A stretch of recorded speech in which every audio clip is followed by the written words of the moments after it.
여러분, 안녕하세요. 오늘 우리가 파헤쳐볼 이야기는 바로 오스만 제국이라는 거대하고 장엄한 제국의 전체 생애 주기입니다. 역사상 가장 강력했고 또 가장 오랫동안 세계를 호령했던 이 제국의 흥망성쇠는 그 자체로 한편의 엄청난 블록버스터급 서사시와도 같거든요. 자, 본격적으로 들어가 볼까요? 600. 방금 제가 말씀드린 이 숫자, 감이 좀 오시나요? 무려 6세기입니다. 오스만 제국은 유럽, 아시아, 아프리카라는 세 대륙에 걸쳐서 장장 600년 동안이나 영토를 지배했어요. 단순히 한 자리에 오래 버틴 게 아니라 세계의 지형도를 완전히 쥐락펴락했던 시간이죠. 도대체 무슨 일이 있었길래 이렇게 거대한 제국이 탄생하고 또 무너진 걸까요? 이 600년이라는 방대한 역사의 흐름을 놓치지 않기 위해서 우리는 제국의 탄생부터 찬란했던 황금기, 삐걱거리기 시작한 정체기, 유럽의 병자로 전락한 쇠퇴기, 그리고 제1차 세계대전과 맞물린 최후의 몰락까지 이 5단계의 로드맵을 따라가 보겠습니다. 그럼 첫 번째 챕터, 아주 작은 국가에서 지역의 강자로 폭발적으로 떠오른 제국의 탄생기로 가보겠습니다. 오스만 제국은 초반부터 정말 엄청난 속도로 뻗어나갑니다. 1299년 아나톨리아의 한 작은 부족에서 시작된 오스만 1세의 움직임이 모든 것에 불씨였죠. 그러다 1326년 부르사를 새 수도로 삼으며 덩치를 훅 키우더니 1453년 드디어 정복자 메흐메트 2세가 그 절대 안 무너질 것 같았던 난공불락의 콘스탄티노플을 함락시켜버립니다. 이건 단순한 승리가 아니라 세계의 판도를 완전히 뒤집어버린 오스만이 진정한 강대국으로 도약한 결정적 순간이었습니다. 도대체 어떻게 이렇게 거침없이 영토를 넓힐 수 있었을까요? 그 무적의 비결은 바로 예니첼이라는 조직에 있었습니다. 정복한 기독교 가정의 아이들을 데려다 이슬람교로 개종시키고 오직 술탄만을 위해 싸우는 최정예 보병으로 키워낸 거죠. 유럽 최초의 근대적 상비군이었던 이들은 결혼도 금지된 채 평생 훈련만 받은 정말 무시무시할 정도로 충성스럽고 강력한 인간 병기들이었습니다. 당시 메메트 2세의 마인드가 어땠는지 엿볼 수 있는 아주 흥미로운 대목이 있는데요.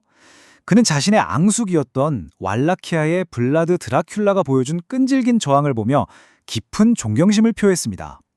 하지만 여기서 진짜 대단한 건 굳이 그 작은 땅을 먹겠다고 피를 더 흘리지 않고 그냥 쿨하게 군대를 철수시켰다는 사실이에요. 난 이미 다 가졌어! 라는 팽창하는 제국의 힘에 대한 완벽한 자신감이 뿜어져 나오는 대목이죠. 콘스탄티노플을 집어삼킨 기세를 그대로 몰아 이제 제국은 가장 찬란한 두 번째 단계, 막대한 부와 절대 권력을 거머쥔 황금기로 진입합니다. 이 정점의 시기, 영토 확장은 그야말로 미친 듯한 속도였습니다.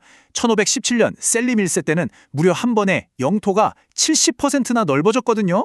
게다가 그 이전인 1492년에 바이에지드 2세가 스페인에서 쫓겨난 유대인과 무슬림 난민들을 싹 다 받아들인 게 완전 신의 한 수가 됩니다. 이 사람들이 제국에 엄청난 기술과 부를 쏟아부었으니까요. 그리고 1520년 우리에게도 잘 알려진 전설적인 군주 장엄제 슐레이만 1세의 완박한 전성기가 막을 올립니다.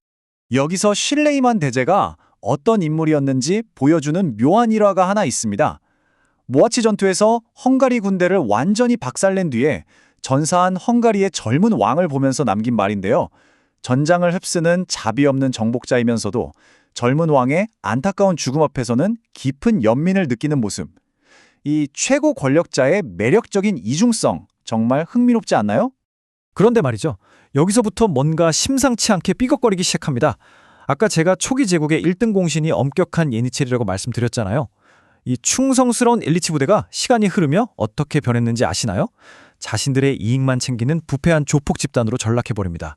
돈을 내놓으라고 수시로 반란을 일으키고 심지어 자기들이 모시던 술판을 암살하기까지 해요. 제국을 지키던 칼날이 거꾸로 제국의 심장을 찌르게 된 겁니다. 바로 이 내부에서부터 썩어 들어간 뿌리가 제국을 세 번째 단계로 끌고 갑니다. 밀어붙이던 추진력을 완전히 상실해버린 길고 긴 정체의 시대죠. 1600년대가 되자 거칠 것 없던 오스만 제국이 거대한 벽에 정면으로 부딪힙니다. 1622년엔 앞서 말한 대로 예니체리가 술탄을 암살하는 사상 초유의 사태가 터지고요. 1683년 빈포이전에서는 정말 처참할 정도로 대패하면서 무적의 이미지가 와장창 깨집니다. 결국 1699년 카를로비스 조약으로 그 중요했던 발칸반도의 주도권마저 뺏기며 뚜렷한 내리막길을 걷게 되죠. 연달아 맺어진 이 가혹한 조약들을 가만히 들여다보면 제국이 어떻게 가랑비에 옷 젖듯 서서히 피를 흘리며 죽어갔는지 알 수 있습니다. 피땀 흘려 얻은 땅들을 뚝뚝 떼어주기 시작한 거예요. 합스부르크 가문을 동등하게 대우해야 했고 영토의 상당 부분을 내주었으며 급기야 새로 떠오르는 호랑이 같은 러시아에게도 밀리는 처량한 신세가 된 겁니다. 이 정체기를 한마디로 요약하면 총체적 난국입니다. 예니체리는 툭하면 들고 일어나지. 무리한 전쟁 탓에 세금은 치솟고 물가는 폭등하지. 거기다 경험이라고는 하나도 없는 어린 술탄들이 왕좌에 얹으면서 실제 권력은 대제상이나 하렘의 여인들에게 몽땅 넘어가 버렸어요. 이제 오스만 제국은 남의 땅을 정복하는 게 아니라 당장 내 집앞마당을 지키기에 급급한 처지가 되었습니다. 그리고 이 절망적인 상황은 자연스럽게 19세기 수비에만 몰두해야 했던 네 번째 쇠퇴기로 이어집니다. 이쯤 되니 유럽 열강들은 오스만을 아예 대놓고 유럽의 병자라고 조롱하기 시작했어요. 제국은 당장 내일 붕괴해도 이상하지 않을 만큼 위태로웠거든요. 북쪽에서는 러시아가 끊임없이 압박해오고 안에서는 민족주의가 불타오르면서 독립하겠다고 난리가 났죠. 결국 살아남기 위해서 과거엔 쳐다보지도 않던 척 영국이나 프랑스 같은 열강들의 바짓가랑이를 붙잡고 굴욕적인 동맹을 맺어야만 했습니다. 이때 강제로 뜯겨나간 영토들을 보면 정말 충격적입니다. 지도가 실시간으로 녹아내리고 있다고 해도 과언이 아니에요. 크림 전쟁이 끝나고 파리 조약으로 겨우 한숨 돌리나 싶더니 베를린 회의에서 루마니아, 세르비아 같은 나라들이 줄줄이 독립해서 나갑니다. 급비야 1913년 런던 조약에서는 유럽 쪽에 있던 남은 영토를 영혼까지 털리듯 거의 다 빼앗기고 말죠. 그렇다고 오스만이 그냥 가만히 앉아서 죽음을 기다렸냐고요? 절대 아니죠. 나름대로 진짜 발버둥을 쳤습니다. 탄지마트라는 대대적인 서구화 개혁도 시도해보고 모든 민족은 평등하다고 선언도 하고 심지어 1876년엔 최초의 헌법까지 만들었어요. 나중엔 청년 트로크당이 혁명까지 일으켜 헌법을 부활시키며 썩어가는 제국의 심폐소생술을 시도했죠. 하지만 슬프게도 타이밍이 너무 늦었습니다. 이미 걷잡을 수 없이 밀려오는 시대의 파도를 막기엔 턱없이 부족했어요. 이제 이 기나긴 이야기의 비극적인 클라이맥스, 대망의 마지막 장입니다. 제1차 세계대전과 제국의 붕괴입니다.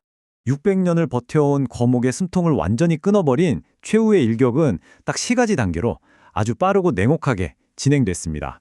첫째, 1차 대전 때 하필 독일 편에 서서 참전한 치명적인 판단착오. 둘째, 연합군에게 점령을 허용해야 했던 1918년의 뼈아픈 항복. 그리고 셋째, 갈기갈기 찢긴 영토를 되찾기 위해 피를 토하며 싸웠던 튀르키예 민족주의자들의 치열한 독립전쟁입니다. 제국의 마지막을 알리는 이 타임라인을 보면 숨이 턱턱 막힙니다. 1914년 전쟁의 수렁에 빠진 지 불과 몇 년 만인 1922년 공식적으로 술탄제가 완전히 폐지됩니다. 무려 600년을 이어온 대제국이 서류상으로도 완벽하게 지워진 거죠.